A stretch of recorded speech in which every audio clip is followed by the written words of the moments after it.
Bonjour, mesdames, messieurs les journalistes. Je voudrais vous remercier très sincèrement d'être venus très nombreux à l'occasion de cette conférence de presse. Je voudrais vous en remercier très sincèrement. Le contexte actuel me fait prendre la parole afin d'éclairer l'opinion, mais surtout d'interpeller les postiers et les postières du Sénégal. Il me plaît de rappeler qu'à ma prise de fonction au mois d'avril 2019, l'ambition du chef de l'État en me nommant certes était de replacer la Poste au sommet dans le secteur de la distribution, mais aussi surtout de fédérer toutes les forces vives du groupe pour atteindre nos résultats. Je comprends la frustration des postiers et postières devant un marché impitoyable qui nous fait perdre de plus en plus des parts de marché. Je peux comprendre aussi la volonté de tous qui est de voir la Poste sortir de cette situation de marasme économique. Je peux aussi comprendre qu'avec une masse salariale qui nous plombe, et aujourd'hui il y a un sentiment qui naît de voir le groupe plonger vers le bas. Par contre, ce que je n'arrive pas à comprendre, c'est cette injustice qui sévit tranquillement chez certains qui sont conscients de tout ce qui se passe, mais cherchent par tous les moyens la déstabilisation du groupe. Nous savons tous qu'aujourd'hui, que la Poste vit une situation très difficile, due à un certain nombre de raisons que nous savons. Il y a une rupture récurrente de liquidité dans les bureaux de poste. Nos produits sont en baisse, les ventes sont en baisse depuis plusieurs années. En cette période de crise, la logique voudrait que l'on redouble d'efforts dans le travail afin de produire des résultats et par la même occasion gagner la confiance de nos clients et partenaires. Mais force est de constater que certains nous dévient de nos objectifs par des séries de manifestations qui ne peuvent que desservir la Poste. Ces sorties médiatiques que nous observons ces derniers temps ne portent pas vraiment atteinte à ma personne, mais entachent sérieusement la crédibilité de notre entreprise en diminuant le rapport de confiance qu'entretient la Poste et ses clients. Je rappelle que la Poste et ses filiales ne constituent qu'un seul et même groupe. Et par conséquent, toutes ces entités sont sous ma responsabilité et je ne vois en aucun cas le relèvement d'un directeur constituer un problème dans la marche générale d'un groupe.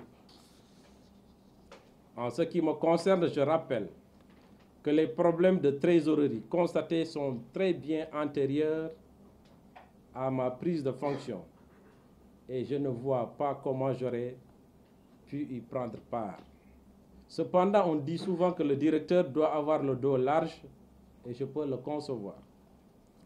Dès mon avènement, j'ai été convaincu que la Poste pouvait prétendre à être le leadership de son secteur en s'appuyant d'une part sur les opportunités offertes par les technologies de l'information et de la communication et d'autre part sur le professionnalisme et sur l'engagement du personnel cadre, technique et de service.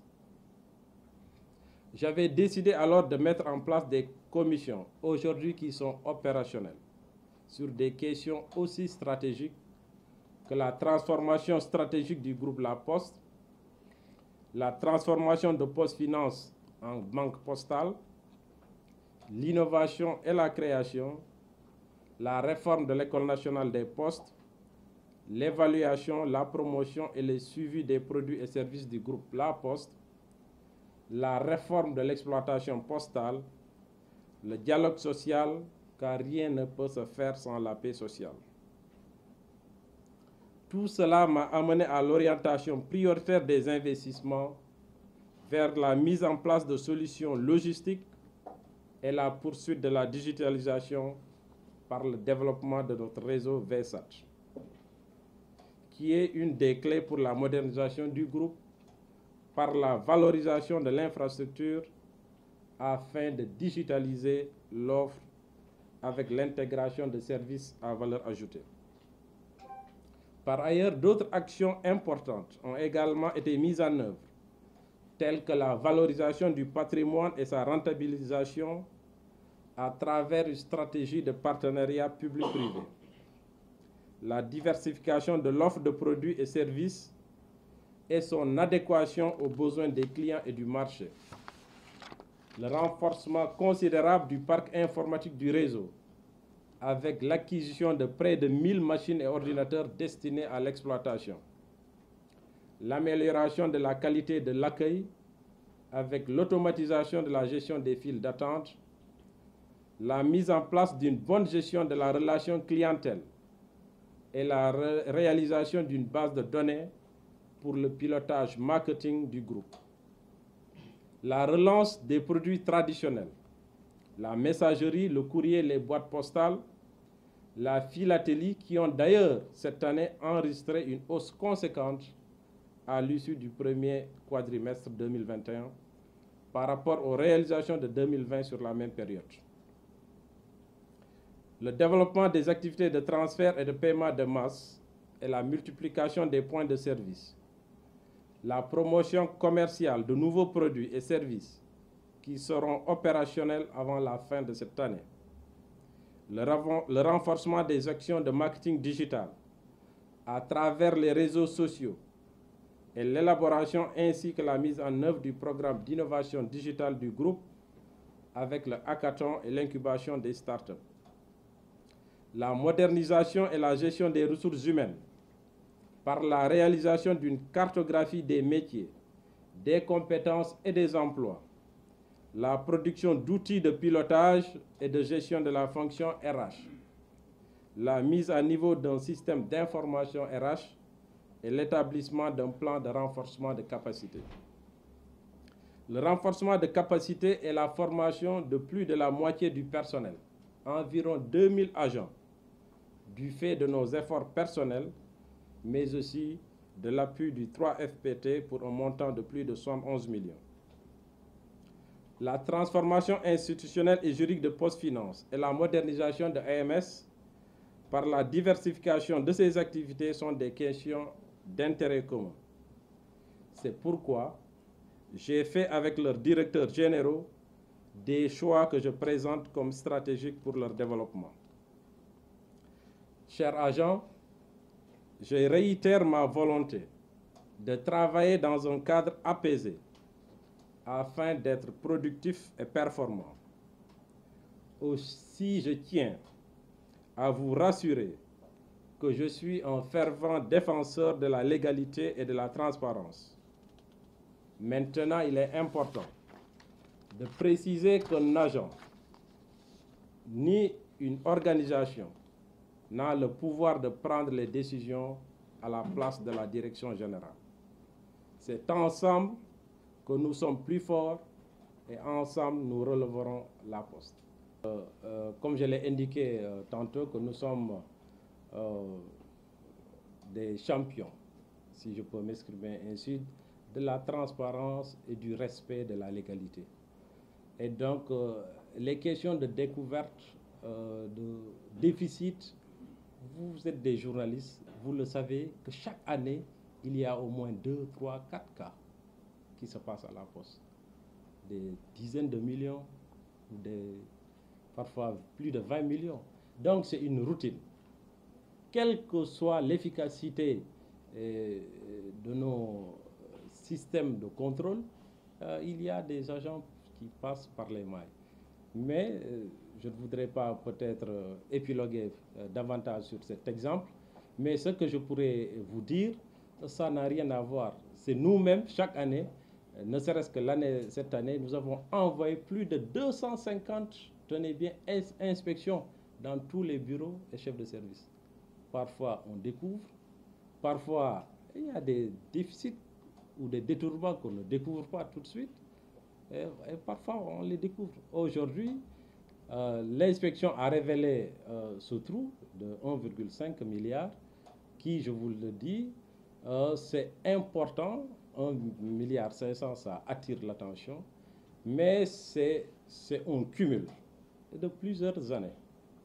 Parce que vous savez que aussi les agents les travers sont forts, ils savent dissimuler certainement des choses où on peut être inefficace dans le contrôle. Mais ce qui est vrai, c'est qu'il y a eu ce détournement. On parle de détournement cette fois-ci, mais pas de déficit. Mais ce n'est pas important. Pour nous, on considère que c'est un détournement. Mais les mots aussi ont leur sens. Alors, il y a eu ce détournement de 1,5 milliard. Je rappelle que c'est un détournement des pratiques anciennes de plusieurs années qui consiste à faire des avances pour les travailleurs ou des avances pour les fournisseurs. C'est une pratique irrégulière, non autorisée, interdite. Mais vous savez, quand vous êtes dans un contexte d'illusion, de richesse, l'entreprise peut tolérer ce système. Mais quand il y a rareté des ressources, effectivement, il n'y a pas de midi à 14 heures, ça devient manifeste et ça devient évident et vous prenez les gens dans cette pratique pour ne pas être tolérée. Et donc, j'ai indiqué que c'est une pratique irrégulière. Mais ça n'a rien à voir. Tous les agents, travailleurs ou non, fournisseurs ou non impliqués, c'est l'argent des deniers publics payeront jusqu'au dernier centime. On n'a pas d'état d'âme par rapport à cela. Mais quand bien même il y a ce problème, l'administration continue nos objectifs et nos caps, on ne les perd pas de vue. Il y a voilà, une certaine loyauté, une certaine collaboration importante. Il faut que des informations circulent. Et donc, pour beaucoup d'autres raisons, ça a fait qu'on a relevé l'argent dont il est question. Et ça, c'est de la routine. On ne peut pas demander à quelqu'un... Je rappelle aussi que les filiales, ce sont les filles de la maison mère. Elles sont toutes sous ma responsabilité. Et donc, je les fais fonctionner de façon optimale, de façon efficiente. Je prends les paramètres de tout le monde, y compris mon environnement interne, mon environnement externe, les clients et les partenaires. Je prends en compte leurs préoccupations et je prends les décisions en fonction de ce que je juge important et optimal. Oui, ça peut créer beaucoup d'impact, mais aussi ne lions pas au retrait de l'IPRES par rapport à ça. Depuis quand même quelques années, on l'a soulevé, nous avons eu des problèmes de trésorerie, ça a agacé nos clients et nos partenaires, somme toute, mais l'IPRES se préparait à avoir voilà, une gestion encore plus ouverte, des possibilités peut-être meilleures qu'avec la Poste, il faut le dire, mais depuis des années, elle se préparait, parce que le retrait d'une institution comme l'IPRES avec la Poste ne se fait pas du jour au lendemain. Ce n'est pas parce qu'il y a eu ce problème on se retire. Non, la relation a été profonde, ancrée. Les retraités aiment bien même la Poste. D'ailleurs, ce qui a fait depuis plusieurs années, ils ne voulaient pas partir à cause. Mais quand nos problèmes effectivement de trésorerie se sont exacerbés, voilà, cette relation de confiance s'est effritée et ils sont en train de partir. Mais je puis vous assurer, nous allons tout faire pour les maintenir. Parce que la relation, comme je l'ai dit, elle est profonde, elle est ancrée. Et ce n'est pas sûr que notre opérateur puisse prendre en charge correctement ces opérations, quand même, parce que ce sont des opérations coûteuses pour un réseau. Et ce n'est pas simplement avec des transferts qu'on peut régler. La Poste aussi, c'est une entreprise de socialisation. Hein. Certains retraités aiment bien se retrouver à la Poste, non seulement pour prendre de l'argent, discuter, lire des journaux, etc., etc. Mais très bien, excellent. Effectivement, depuis notre avènement, nous avons compris que les produits traditionnels, on ne gagne pas beaucoup de marge sur ces produits en tant qu'opérateur historique. Mais tout de même, nous avons travaillé à ce que ces produits continuent à exister et à gagner des parts de marché. J'ai indiqué tout à l'heure qu'au premier trimestre, que tous ces produits traditionnels, la messagerie, le courrier, la philatélie, ont connu des hausses par rapport à 2020. Mais si on ne reste que sur nos produits traditionnels en tant qu'opérateur, avec nos charges de personnel, avec nos charges de structure, parce que le réseau est coûteux, on va continuer toujours à être déficitaire. On a voulu développer et diversifier les offres de produits, justement en valorisant notre patrimoine, parce que nous avons un patrimoine important, en essayant d'être dans la logistique et le transport, et donc en créant de nouveaux produits pour avoir de nouveaux relais de croissance économique pour faire face à cette situation. Oui, on peut, je vous dis très sincèrement, aujourd'hui, ce qui nous plombe, c'est la masse salariale. Notre masse salariale, à elle seule, elle dépasse tous nos produits. Tous nos produits. Voilà, donc une masse salariale qui avoisine les 17-18 milliards par an, toute la masse salariale, et des produits qui sont à peine à moins de 8 milliards. Vous voyez, nous partons tous les ans sur un déficit. Et donc, c'est pour cela que nous appelons à la compréhension vraiment et au travail à nos amis les postiers. Parce que nous ne vivons que grâce à la seule volonté de l'État. Juridiquement, on n'existe pas. Sur le plan juridique, parce que quand une société fait des pertes qui dépassent les 50% de son capital social, cette société, elle est liquidée, elle n'existe pas juridiquement. Et c'est notre cas. Donc, malgré ces efforts de l'État, nous devons comprendre que l'État est en train de faire des efforts, qu'on se mette au travail, qu'on laisse ces combats inutiles, parce qu'il n'y aura pas de gagnants. Il n'y aura que des perdants. Tout le monde perdra. Et la direction générale, et les partenaires, et la structure et l'entreprise. Et donc, c'est pour cela, j'en appelle encore une fois à l'apaisement, au calme et à la paix sociale. Et j'en ai fait un credo, la paix sociale. Oui, il n'y a pas de midi à 14 heures. Cette restructuration, elle aura lieu. Parce qu'on vit au-dessus de nos moyens. Tant que l'État nous supporte, ferme les yeux, mais accompagne, on pourra survivre. Mais si l'État aussi, avec ses nombreuses contraintes macroéconomiques, dit basta, et ce sera basta. Il faut se tailler, il faut être dimensionné, il faut dépérir sur ce plan des ressources humaines. Non, jamais. Ce n'est pas l'option d'ailleurs de l'État. C'est pour cela que l'État, vaille que vaille, est en train de soutenir la Poste pour qu'elle ne meure pas, justement, en mettant encore, en payant ses créances, ses dettes vis-à-vis de la Poste, en soutenant avec, en tout cas, la rémunération du service public qui est encore faible. Nous discutons de tous ces problèmes avec l'État.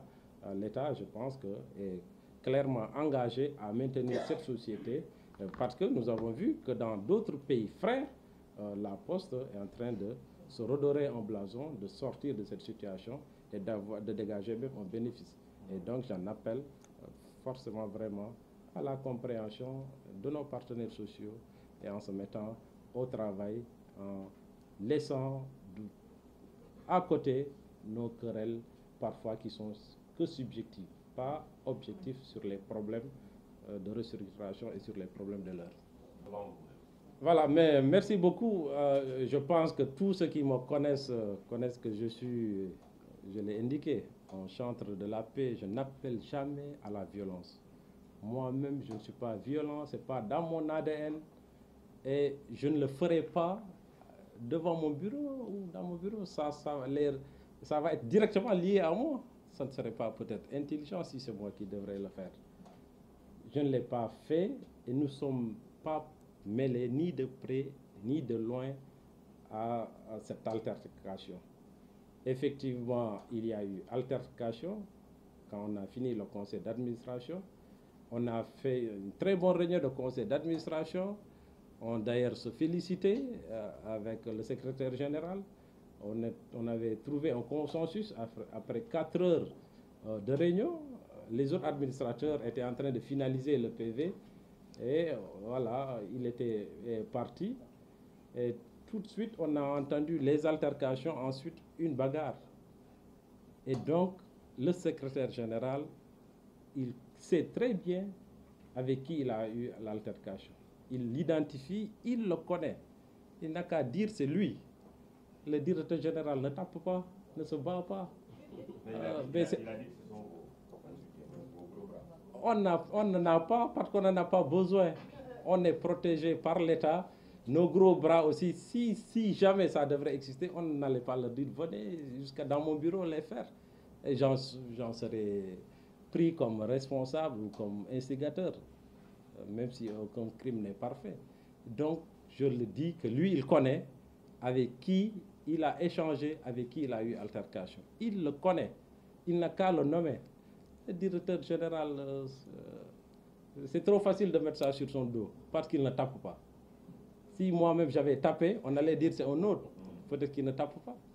Et donc, moi, je n'ai pas tapé. Celui qui a eu des problèmes avec lui, il le connaît, il n'a qu'à le dénoncer. Par contre, je vais prendre des mesures importantes pour que la violence physique et verbale cesse dans cette entreprise. Il y en a, quels que soient quand même les instigateurs. Ça commence à en être trop. Des gens qui font du bruit, qui dansent, qui huent, qui truquent. Il y a une violence verbale, elle n'est pas que physique. Ensuite, cette violence physique est à bannir. Je n'en serai pas mêlé, ni aujourd'hui, ni demain, pour aucune raison. Je ne vois pas d'ailleurs les raisons. Par contre, si tu connais ton agresseur, s'il a agressé, il faut le désigner. Il n'y a pas de chercher à midi à 14. Il faut d'abord le désigner. Si d'autres ont prêté main forte, au moins tu as reconnu une personne, il faut la désigner. Et tu ne peux pas désigner quelqu'un qui n'a directement, il n'est pas mêlé quand même. Il faut que des relations indirectes soient prouvées.